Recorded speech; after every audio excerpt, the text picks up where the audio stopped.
مانتے ہو کہ نہیں؟ اتنے مختصر سے کام کے لیے مجھے کتنا زور لگانا پڑتا ہے؟ کچھ بھی نہیں لگانا پڑتا. جب مجھے اس کی صحبت میسر آ جائے، محبت میسر آ جائے. کیا خیال ہے آپ کا؟ یہ جو اللہ کہتا ہے تم 1 قدم چلو میں 10 قدم آتا ہوں، عجیب بات ہوگی اس کا 10 قدم چلنا راس نہ آئے، آپ کو محسوس بھی نہ ہو، آپ کے اندر تبدیلی نہ ہو. الا ان اولیاء اللہ لا خوف علیہم ولا هم یحزنون. اللہ کے دوستوں پر غم نہیں ہوتا، حزن نہیں ہوتا، ملال نہیں ہوتا، تعصفات نہیں ہوتے، پیچھے مڑ کو وہ نہیں دیکھتے. ان کا ہر قدم علم کی منازل کو آگے بڑھتا ہے، سوچنے سمجھنے کو بڑھتا ہے. ہر علم ختم ہو جاتا ہے. ہارورڈ میں کلاسیں ختم ہو جاتی ہیں، کیمبرج اور آکسفورڈ میں ختم ہو جاتی ہیں، فزکس اور کیمسٹری میں ختم ہو. جب یہ سارا علم ختم ہو جائے تو طالب علم بیچارہ کیا کرے گا؟ تب اسے صرف اللہ کے ساتھ علم ملتا ہے، صرف اللہ کا. مچ مور ایڈوانس. خالق کل علم کا اصلی مرکز پروردگار عالم ہے. جب آپ کو واقعی علم کی تلاش ہوگی تو آپ ضرور اس کو ڈھونڈو گے. آپ کی تلاش کا اختتام ہی اللہ پہ ہوگا اور اللہ قبول کرنے والا ہے. ایک شرط اس نے چھوٹی سی لگا دی، ایک شرط، وہ بھی آقا و رسول کی وجہ سے، سلسلہ رسالت کی وجہ سے ایک شرط لگا دی کہ اگر تم اسلام کے سوا کسی اور راستے پہ چل کے آئے تو قبول نہیں کرو.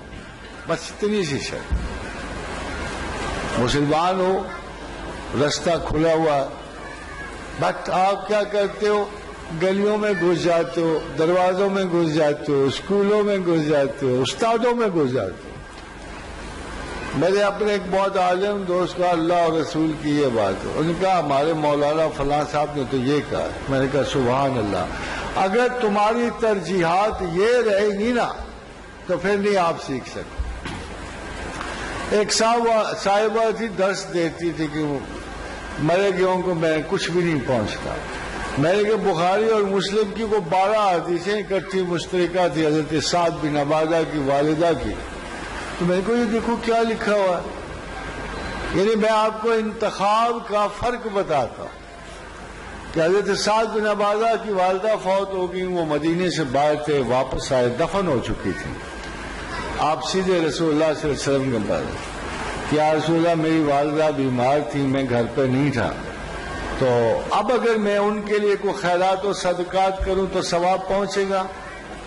فرمایا نعم. اور اس پہ ایک لفظ زائد نہیں کہا، صرف کہا نعم.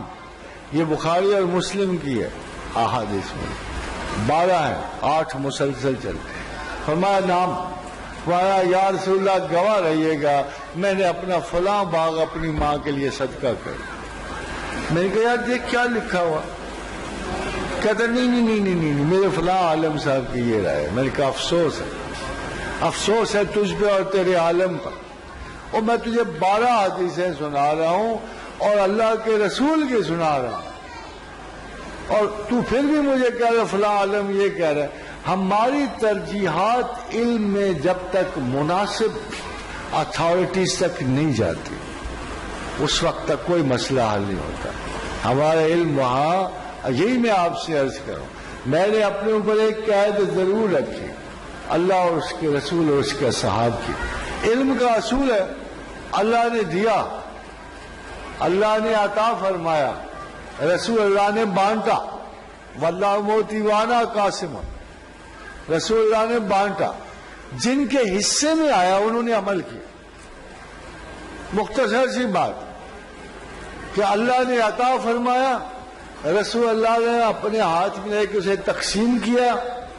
انا قاسم، ابو القاسم نے بانٹا صلی اللہ علیہ وسلم. میرے حصے میں آیا، میرے بڑوں کے حصے میں، اصحاب رسول کے حصے میں آیا.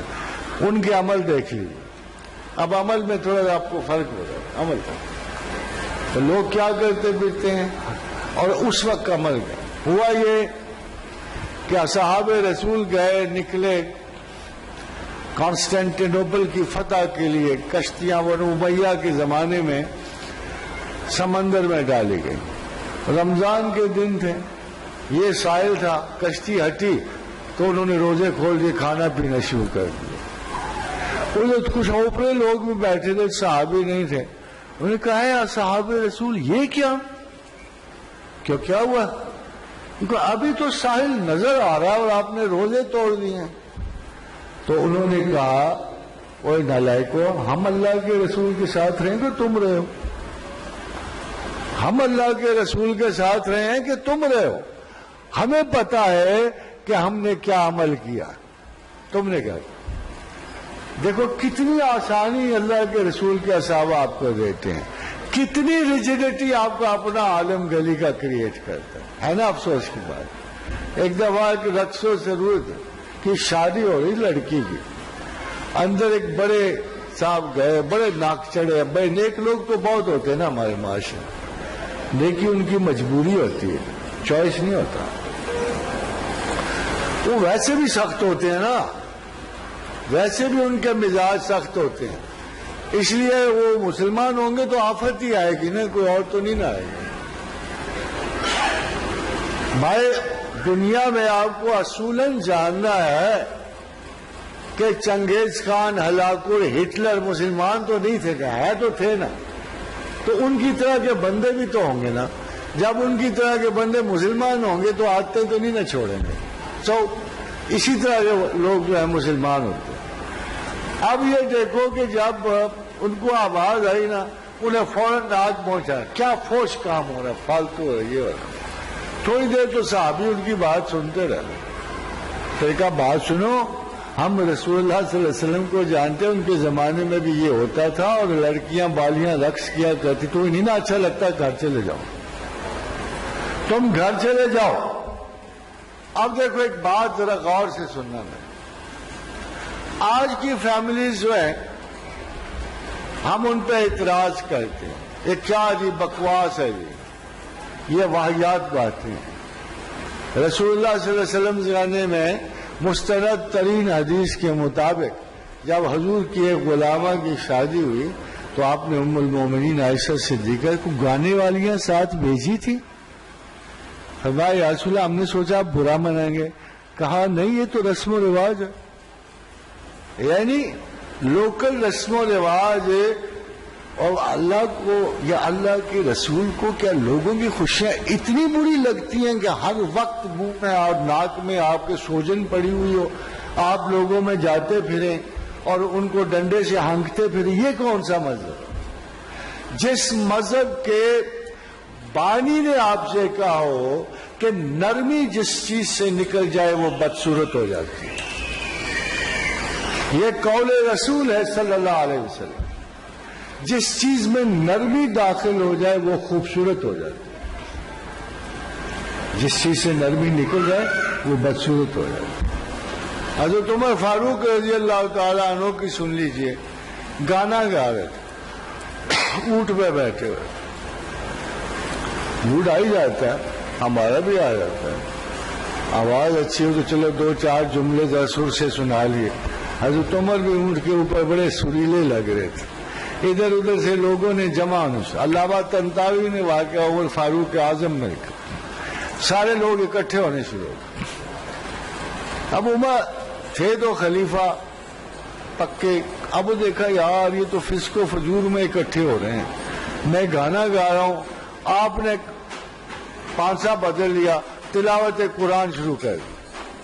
پہلے تو تھوڑی دیر لوگ احتراماً کھڑے، ایک ایک کر کے کھسکنے شروع. حتیٰ کہ عمر کچھ عرصہ اور تھوڑا سا آگے گئے، دیکھا بندہ ہی کو نہیں سان. تو آپ نے تنگ آگے، خدا تمہاری ماؤں کو روئے، میں گاتا ہوں تو تم جمع ہو جاتے ہو، میں قرآن سنا تم بھاگ جاتے ہو. یہ وہ لوگ تھے. مگر کیا فتویٰ کسی نے جاری کیا؟ لوگ جو ہیں تمام ایکول سٹینڈرڈز پہ نہیں پرکھے جاتے. دینداروں کا کام یہ ہے، دینداروں کا کام یہی ہے کہ ان کو زجر شجر کی باتیں نہ سنائیں، ان کو مار پیٹ کی داستانیں نہ سنائیں. اب میں نے کئی دفعہ لڑکوں کو دیکھا، دو چار مرتبہ مار پڑی، ان کا یار کوئی بہیو کر، کوئی. اچھا، اس نے کہا مار تو پڑنی ہے، بہیو کا کو کروں. یعنی اگر دیکھا جائے تو علماء نے لوگوں کو ڈھیٹ کر دیا، خطاؤں پر ضدی کر دیا۔ یہ کوئی طریقہ تھا؟ اگر یہ خوبصورت لوگ ہوتے، مذہب خوبصورت تھا،